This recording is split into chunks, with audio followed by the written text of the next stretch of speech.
আল্লাহর নবী সাল্লাল্লাহু আলাইহি সাল্লাম বলছেন, মান সালাকা তরিকান ইয়াতলুবু ফীহি ইলমান সালাকাল্লাহু বিহি তরিকাম মিন তুরুকিল জান্নাহ।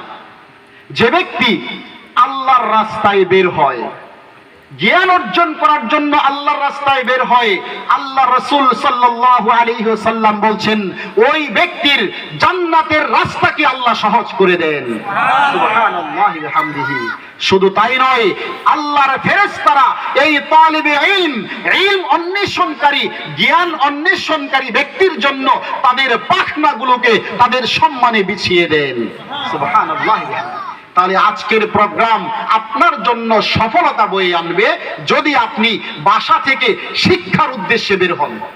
আর যদি বলেন যে না, মাহফিলটাও দেখে আসি, পাশে মেলা বসেছে, কিছু কেনাকাটাও করে আসি, এই নিয়তে আসলে আল্লাহর কসম একটা নেকিও আপনার অর্জন হবে না।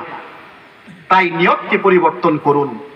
এখনো যারা এখানে আছেন, নিয়তকে পরিবর্তন করুন। বাকি যতক্ষণ আমি এখানে বসে থাকবো, ইলম চর্চা করব, জ্ঞান অন্বেষণ করব, সেটা মানার চেষ্টা করব।